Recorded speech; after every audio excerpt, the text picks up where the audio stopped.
খাবার জন্য দৌড়াচ্ছে পেটের জ্বালায়, আর কেউ খাবার হজম করবার জন্য দৌড়াচ্ছে। দুরকম লোক সকালবেলায় দৌড়ায়, একটা খাবার জন্য মানে খাবার হজম করার জন্য, একটা খাবার জ্বালায় মানে পেটের জ্বালায় কাজের জন্য ছুটছে। দুরকম লোক ছুটছে। কিন্তু বৃন্দাবনে প্রাথনে সে যমুনা মে নাহায়েঙ্গে। সকালবেলায় ঘুম থেকে উঠে বাচ্চা থেকে বুড়ো দেখে নেবেন, কেউ যমুনায় স্নান করছে, কেউ শ্যামকুণ্ডে স্নান করছে, কেউ রাধাকুণ্ডে স্নান করছে, তারপর মন্দির পরিক্রমা করছে। আমি আপনাদের বলবো, আপনারা সকালবেলায় স্নান করুন আর না করুন, অন্তত আপনাদেরকে বলবো স্নানের পরে একটা কাজ আপনারা করবেন, যতই চাপ থাক আপনার এইটা করে নেবেন, পরিক্রমা করে নেবেন মন্দির। বাড়ির পাশে মন্দির থাকলে মন্দির পরিক্রমা করুন, যদি সে মন্দির না থাকে তাহলে তুলসী মন্দির পরিক্রমা করুন। কিভাবে পরিক্রমা করবেন? ওই যে একটা ঘড়ি দেখেছেন তো, ঘড়ির কাঁটাটা যেদিক থেকে ঘুরছে পরিক্রমা কিন্তু সেই দিক থেকে হবে, বিজ্ঞান মনস্ক ভাব। দেখুন, ঘড়ির কাঁটা যেদিক থেকে ঘুরছে, কোন দিক থেকে ঘুরে? বাঁ দিক থেকে ডান দিকে ঘড়ি কাঁটা ঘুরে। আপনি যখন পরিক্রমা করবেন, মন্দির বলুন আর তুলসী মন্দির বলুন, পরিক্রমা হবে বাঁ দিক থেকে ডান দিকে, কোনোদিন ডান দিক থেকে বাঁ দিকে হবে না। ঘড়ির কাঁটা যেদিক থেকে ঘুরছে সেভাবে। তাই পণ্ডিত বলে দেখো, প্রার্থনে সে যমুনা মে নহায়েঙ্গে, পরিক্রমা করকে জীবন সফল বানায়েঙ্গে। ও तत्क्षणे से ओ देखो तत्क्षणे से तत्क्षणे से देखो तत्क्षणे से যমুনা में नहाएंगे। परिक्रमा करके जीवन सफल बनाएंगे। पूर्ण होगी कामरति राधा राधा नाम, तेरी पूर्ण होगी कामरति राधा पूर्ण होगी कामरति राधा राधा नाम। तो तेरी पूर्ण होगी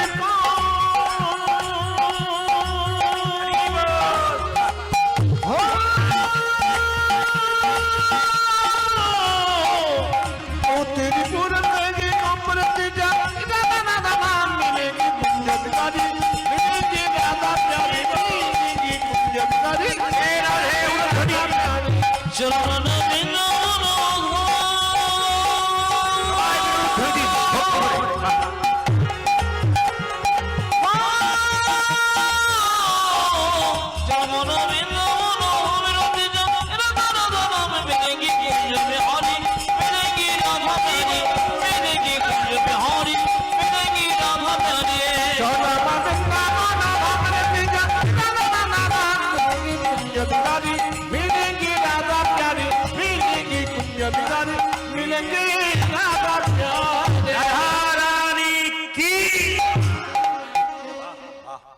দেখি জয় জয়ের দাপটটা কতটা থাকে।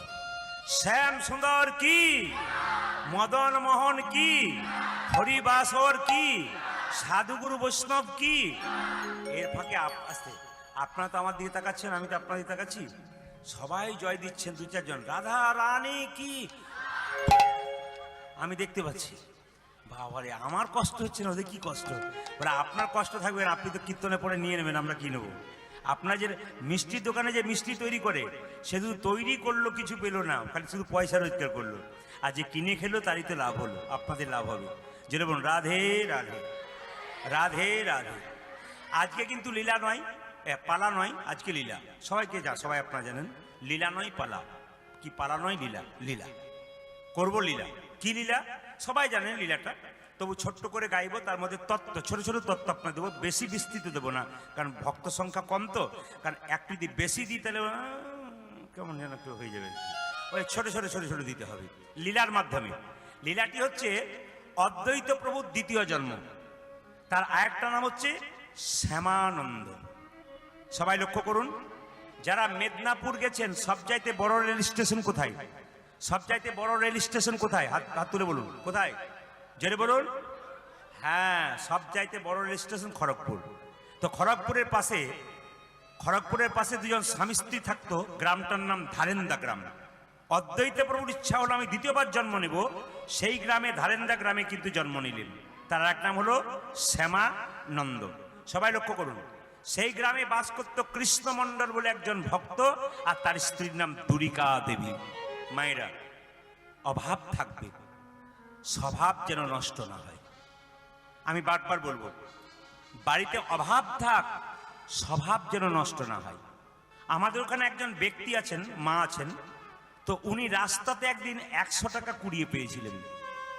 তো কুড়িয়ে পেয়ে এত অভাব, খেতে পায় না ভালো করে, কিন্তু টাকাটাকে খোঁটে করে বেঁধে ঠাকুর মশাইকে বলছে, বাবা ঠাকুর এই টাকাটা না মন্দিরে নামিয়ে দিও, ভগবানের জন্য কিছু দিও, কারণ এটা কার বটে আমি তো জানি না, তাই ভগবানের হাতে তুলে দিলাম।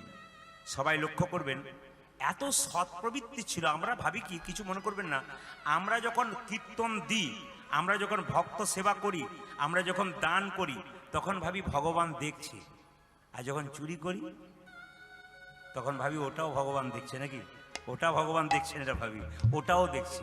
ধর আমি প্রচুর টাকা রোজগার করছি, আমি হরিনাম দিলাম, নিব বাবা রে হরিনাম দিচ্ছি, ভগবান দেখছি, কিন্তু আমি যখন লোক ঠকাচ্ছি ওটাও কিন্তু ভগবান দেখছে। আপনি যা করছেন তা কিন্তু ভগবান দেখছে। তবে আপনার কিন্তু সংশোধন হয়ে যাবে যদি একটা কাজ করেন। কেউ যদি কোনদিন চুরির মনোবৃত্তি জাগে, আপনাদেরকে বলি, কারণ যদি চুরির মনোবৃত্তি জাগে যে আমি এটা নিয়ে নেবো, তখন 4টা কাজ করবেন। কি? ডান দিকে তাকাবেন, কেউ আসছে নাকি, বাঁ দিকে তাকাবেন, কেউ আসছে নাকি, সোজা তাকাবেন, পেছন দিকে তাকাবেন, কেউ আসছে নাকি, ওটা লোক দেখবেন। কিন্তু আরেক দিকে তাকাবেন, চুরি করতে পারবেন না, ওপর দিকে। মানে কেন?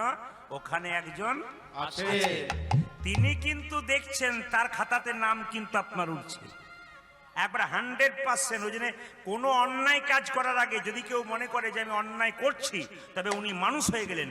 আর যদি মনে করেন আমি বেশ করছি, আরো করব, বুঝবেন উনি মানুষ হচ্ছেন না, উনি অমানুষ হয়ে যাচ্ছেন।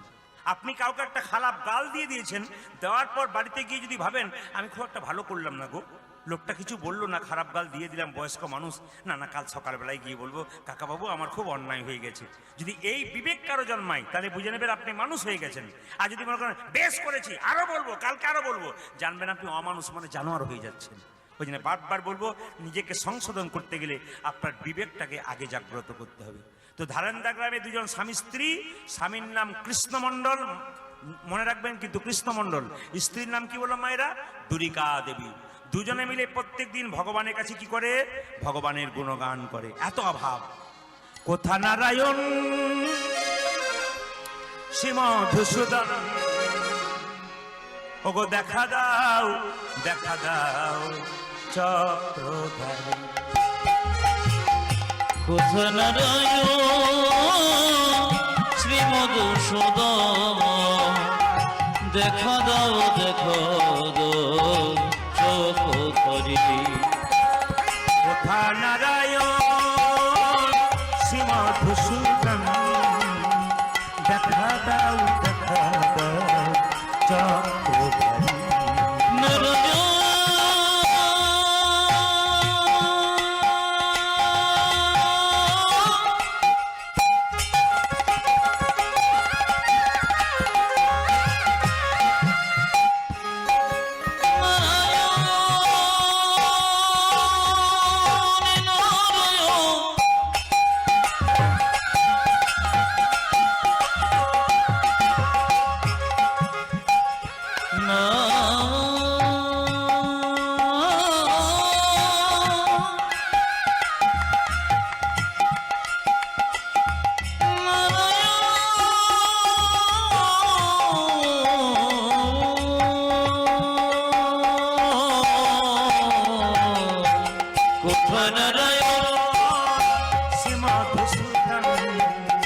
দেখা দাও, দেখা দাও চক্রধারী।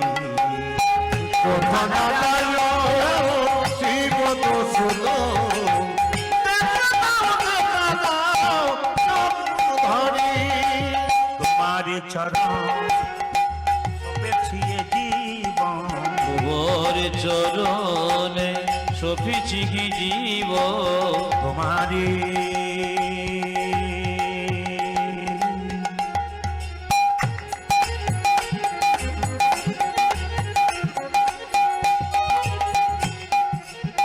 তোমার চরণে সপেছি জীবন। আজ তোমার চরণে সপেছি জীবন, তুমি অকুলের কান্ডারি, তোমার চরণে সফিছি জীব, তুমি অকুলে কান্দারে। কোথা নারায়ণ শ্রী মধুসূদন, দেখা দাও, দেখা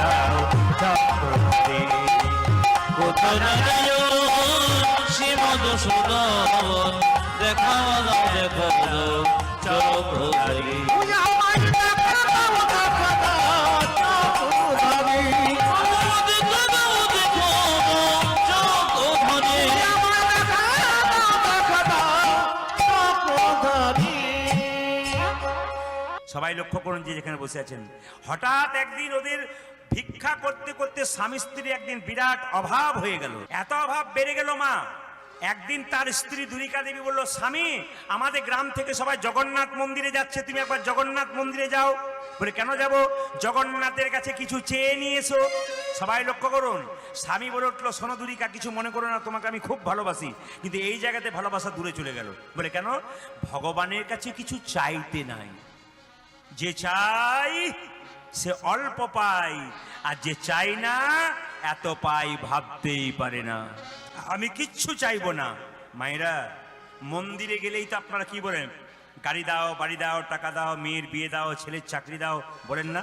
আচ্ছা, একটা কথা জিজ্ঞেস করে আপনার উত্তর দিন তো। এই কীর্তন শুনে যখন বাড়ি যাবেন, হঠাৎ করে ভগবান যদি আপনাকে একা পেয়ে বলে যে আচ্ছা তুমি 100 বছর 100 বিঘা সম্পত্তি নিয়ে 100 বছর বাঁচতে চাও না আমাকে চাও, আপনারা কোনটা চাইবেন?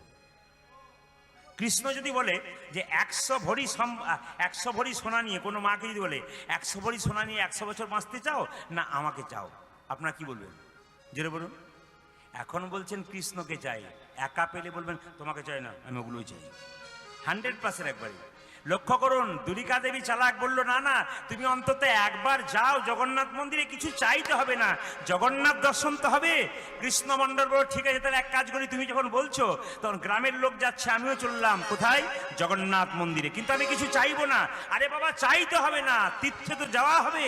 চলে গেল কে? কৃষ্ণ মণ্ডল গাইতে গেছে যাচ্ছে, জয় জগন্নাথ জয় জগন্নাথ। তুলসী জয় জগন্নাথ জয় জগন্নাথ জয় জগন্নাথ জয় জগন্নাথ জয় জগন্নাথ জয় জগন্নাথ জয় জগন্নাথ জয় জগন্নাথ জয়